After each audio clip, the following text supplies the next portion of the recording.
ஒரு நிமிஷத்துக்கு ஒரு தரம் ஸ்க்ரோல் பண்றது, அங்க இங்க பார்த்துக்கிட்டே இருக்கிறது. இந்த பரபரப்பான மன அமைப்பை விட்டு அமைதியோடு அமர்ந்து, வெளியில் இருந்து அல்ல, வெளியிலிருந்து வந்த இந்த உங்களுக்குள் இந்த வார்த்தைகள் விழுந்து உள்ளுக்குள்ளே என்னவற்றையெல்லாம் வெளிப்படுத்துகிறது என்று அமைதியோடு பாருங்கள்.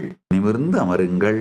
ஆழ்ந்து கேளுங்கள். Formless in form, nameless in name, timeless in time, spaceless in space, causeless in cause, அவ்யக்தம் வியக்தமாய் வெளிப்படுவதுதான் சர்க்கா, முதன்மை படைப்பு. இப்போ ஒவ்வொன்னா பார். Timeless in time. கொஞ்சம் பொறுமையோடு உட்கார்ந்து காலம்னா என்னன்னு புரிஞ்சுக்கணும். இந்த ஒரு சத்தியத்தை உள்வாங்க. எதிர்காலம் என்றுமே வராது, இறந்த காலம் இருந்ததே கிடையாது. நன்றாக கேளுங்கள். இந்த சத்தியம் புரிந்த பிறகு உங்களுக்கு ஒரு மிகப்பெரிய ஆஹா, இந்த அளவுக்கு எளிமையான சத்தியம் புரியாமல் வாழ்வையே துக்கத்தில் தொலைத்தேனேன்னு யார் யாரெல்லாம் வெகுண்டு எழுகின்றீர்களோ அதுதான் ஆன்மீக எழுச்சி. எதிர்காலம் எக்காலத்தும் வருவதில்லை.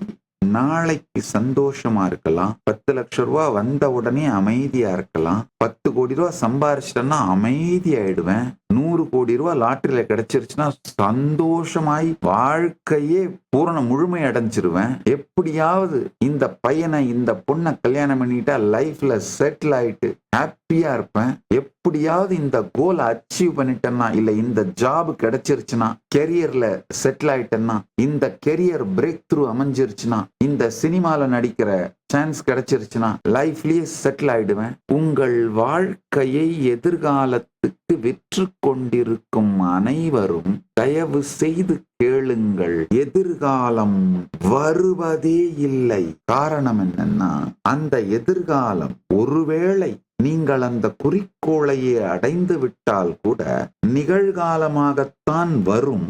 அது நிகழ்காலமாக வரும் பொழுது இந்த எதிர்காலத்தின் மீதே உங்கள் வாழ்க்கையை தள்ளி போடுகின்ற இந்த மன அமைப்பின் காரணமாக 100 கோடி குறிக்கோள் 1000 கோடியா மாறிட்டு 1000 கோடி அச்சீவ் பண்ணிடலாம். அப்புறமா ஹாப்பியா இருக்கும்பா. அதுக்கப்புறம் என் லைஃபே செலிப்ரேஷன் தான்ப்பா, பார்ட்டி தான்பா.